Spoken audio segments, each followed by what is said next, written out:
वह आदमी एक ही थप्पड़ में 7 मक्खियां मार सकता था, इसलिए उसने अपनी गर्दन में तख्ती लटका ली जिस पर लिखा था एक साथ 7 का सामना करो। वह 3 दिन और 3 रात तक चला, लेकिन किसी आदमी से नहीं मिला, इसलिए उसने तय किया कि वह रात कुएं के पास सोएगा। उस रात राक्षस पानी लेने आया। जब उसने तख्ती पर लिखा देखा एक साथ 7 का सामना करो, तो वह सोचने लगा कि यह आदमी कोई अजेय योद्धा है। राक्षस ने तय किया कि वह उसे नहीं जगाएगा, पर आदमी जाग गया। राक्षस ने आदमी से कहा कि वह हर रात उनके लिए पानी लाए, राक्षसों का स्वामी उसे इनाम देगा। आदमी ने सोचा अच्छा मौका है, इसलिए वह राक्षस के साथ सुनसान जगह पर चला गया। राक्षसों के स्वामी ने पूछा वह किस इनाम की चाहत रखता है। आदमी ने कहा उसे सोने की बाल्टी चाहिए जिस पर बैठकर वह घर लौट सके। राक्षसों के स्वामी ने उसकी मांग मान ली, उसे एक गाय की खाल का बोरा दिया और कहा कि जाओ पानी भर लाओ। लेकिन वह आदमी तो मुश्किल से पेट भर पाता था, ऐसे में उसके पास ताकत नहीं थी कि भारी बोरा उठा सके। वह उपाय सोचने लगा। आखिरकार उसने तय किया कि वह कुएं के चारों ओर फावड़ा चलाकर खुदाई करेगा और गहराई तक खोदता गया। जब आदमी देर तक वापस नहीं आया तो नीचे रहने वाले राक्षस बेचैन हो गए, तो उनमें से एक उसे देखने गया।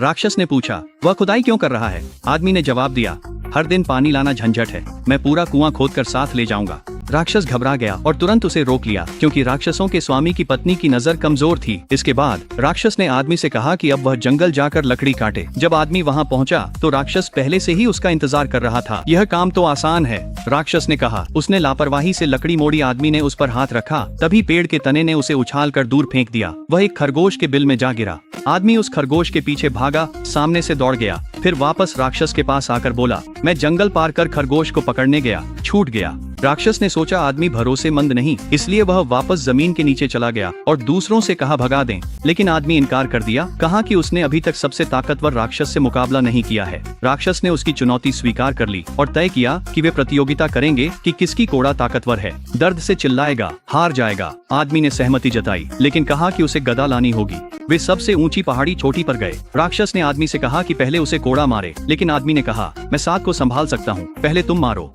राक्षस ने कोड़ा घुमाया और आदमी के शरीर पर मारा, लेकिन आदमी ने आवाज नहीं निकाली। जब आदमी की बारी आई तो उसने राक्षस से आंखें बंद करने को कहा और बोला मैं तुम्हें अंधा नहीं करना चाहता। फिर उसने अपनी भालेदार गदा घुमाई और राक्षस के सिर पर मारा, जिससे तुरंत ही उसके सिर पर एक बड़ा उभार आ गया। आखिरकार उस आदमी ने 7 राक्षसों को पूरी तरह परास्त कर दिया।